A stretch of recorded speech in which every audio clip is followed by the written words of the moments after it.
We are back on Taking Care of Business on Kern Radio News Talk, 1180, 1230 KGEO, 1410 KARI, 1000 KKIM in Albuquerque, New Mexico, and on the internet through knookmedia.com 3 times a week. One of my favorite guests is our guest today, Dr. Walid Phares, Fox commentator, author of a great book, The Lost Spring, which predicted a lot of what's happened recently. So, Dr. Phares, one of the things, and it's funny because we did a show a couple of weeks ago with John Bolton and a friend of mine, Wesley Barrientos, who lost his legs in Iraq, and combat historian Patrick O'Donnell. And then we had Kevin McCarthy, the majority whip, on last week. And I asked them all the same question, which kind of irritates me a little bit. The question is, where is the anger? I don't see the anger in the American public with what's going on. I mean, here we have a lot of people we lost in Iraq and a lot of people wounded, and yet, in 2 weeks, the whole thing's turned upside down, and there's no anger. Why? What do you see as the reason for no anger from the American people? A collective anger is usually a expression of collective frustration, and people would understand what happened. The problem is that with this media, most of the mainstream media, and with this administration, the explanation given to what happened was that we have nothing to do with it, basically. This is a place that, and of course, the addition was from the administration that we are still inheriting the war of Iraq. We did the best we could, but then we couldn't fix it. It's George Bush's fault. And the people, American public, is, tired of this. But had we had a media and academia and administration that basically explained what had happened and then is proposing solutions, the other side of it is not just that we are not caring about what's happening. We're not even proposing solutions. You see the president saying, we are evaluating the situation. This is dangerous, but national security is not yet involved. So there's sort of a modification of the American public reaction, and that's why you have this the situation. One of the pictures that comes to my mind is the Iraqi soldiers running away. Is that because there's really no loyalty to the concept of a country like Iraq? There's really a loyalty to the tribe and to their own community and not to the country as we know it? Something like that, you're right. But let me explain it in a different way. Those who control the Iraqi army, and that's also part of the mistake we made, were the Shia. And those among the insurgents who took on and then control these areas are Sunni. Bottom line, Shia soldiers in Sunni areas are not going to side, unfortunately, in this case, with the Shia soldiers against the insurgents that are Sunni. They are very frustrated with the Maliki government suppression of Sunnis. There is a difference between the regular Sunni people and the jihadists, but both are Sunni.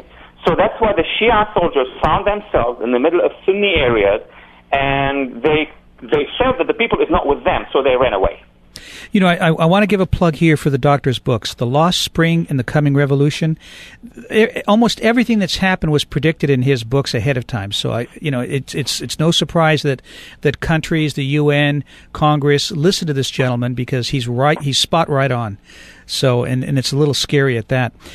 You made a comment that I read recently that the administration is trying to convince the public that ideology is not the issue, which makes no sense to me at all. Could you explain that comment? Yes, the administration, it's not just now, it has been 5 years, has been pushing the argument that there is no ideology. There is no such thing as jihadist ideology. These people are just a bunch of frustrated individuals because of economic, social, race, and what have you. You could argue in the United States, but worldwide, the ideology, as we now saw very clearly, is what makes those people frustrated and anti-American and anti-Western. Only the ideologies basically can put together people who are very rich, those who are funding, have a lot of money, middle-class people, doctors, lawyers, and low-class people or working classes. So it's just the opposite of what the administration is trying to advance. It is the central jihadi ideology that is creating this wide movement worldwide. And it's very interesting that in Somalia, in Mali, in Libya, in Iraq, and in Syria, and also in Afghanistan and in Pakistan, when they speak, when they address their own troops, they use the same narrative, to the letter, to the word. And we're not even aware of it.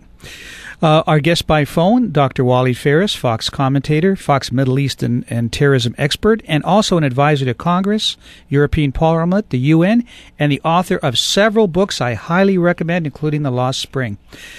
Dr. Phares, we had an event that occurred this week that's that's going to be a kind of a wild card here because it could make the whole scenario blow up, and that's the killing of those 3 Israeli kids. Yeah. Hamas has threatened to retaliate if Israel does something, which they're going to do. In fact, I think they've actually bombed some of the sites of some of the Hamas leaders. What's going to happen in that scenario? Well, I have briefed about it, members and staffers, and went on Arab TV and made it very clear. The whole thing is a Hamas-Iran strategically planned matter to trigger a reaction by the Israelis. And this is not the first time. This is a tactic by Hezbollah and Hamas. If you want to draw attention, to divert attention from Syria, from Iraq, and empower the Iranians further, what you do is you do an act of aggression, or you kidnap or you kill an Israeli. You know that the Israelis cannot but respond. So Hamas, their statement is studied, is rehearsed. They did what they've done. They know the Israelis will counter, and when they counter, Hamas will say, "You see, I am now defending my own territories." Classic. It sounds a little bit like what the administration does whenever there's a scandal. Well, I leave it to you to make a comparison. I couldn't resist that one. It was too easy. Yeah. Are we destined to have 3 countries in Iraq now? Unfortunately, yes. I wouldn't have said so years ago because I still hope that there will be sort of a federal government. I still continue to hope that they will negotiate some sort of confederal or federal, but we have 3 nations. We have the Arab Shia in the south, the Arab Sunni in the center, and we have in the north a very interesting thing, Kurdistan, but with a lot of minorities. Let me just share with you, I've been talking to many leaders of these minorities. You have Christians in the north, close to 600,000 to 700,000 various Christian minorities, Assyrians, Chaldeans, Syriacs, Protestants, Orthodox. You have also Turkoman, you have Shabbat, you have very small mosaic of communities. So the north, we should give priority to the north to preserve these minorities along with the Kurds. So yes, these large 3 entities eventually will end up entities. How they're going to negotiate, we will see. But my view is that before defeating the Islamic State, the so-called caliphate, before pushing back against the Iranian influence from the south, we're not going to have 3 countries. We're going to have 3 warring parties, unfortunately. You just did a great segue for me, because I was going to ask you about the Christian minority in northern Iraq, because I know they're about to be persecuted. Is this a scenario where the United Nations, or I was going to say, or the United States, but there's no way we would do it, should really put boots on the ground or do whatever they have to do to protect that Christian minority? At this point in time, as I said, I spoke with leaders from these Christian minorities. We had 2 days conference for the Middle East Christian Committee in Congress, and there were about 15 members of Congress and senators, and even the State Department was there, and we had long discussions about what to do. What needs to be done is that for the U.S. government first, before putting boots on the ground, goes to New York, to the United Nations, get a Security Council resolution. I think at this point in time, Russians, French, British, Chinese won't worry about it. We can produce a resolution because this is directed to protect minorities. Nobody's going to be against those minorities. Once we do so, I think what we can do is to give the Kurds what they need to protect these minorities, and to make sure that because the Kurds have a force on the ground. We have trained them. They have been very efficient at pushing back against the jihadists, and the Kurds will be the one to guarantee those minorities and even equip them and integrate them in their own decentralized entity in northern Kurdistan.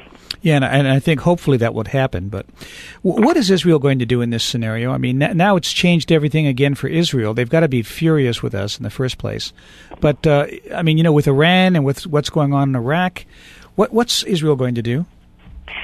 You mentioned frustration and being furious. I can tell you one thing. Most of the civil societies in the region, not just Israel, are frustrated with this policy. I mean, begin with Egypt. We partnered with the Muslim Brotherhood.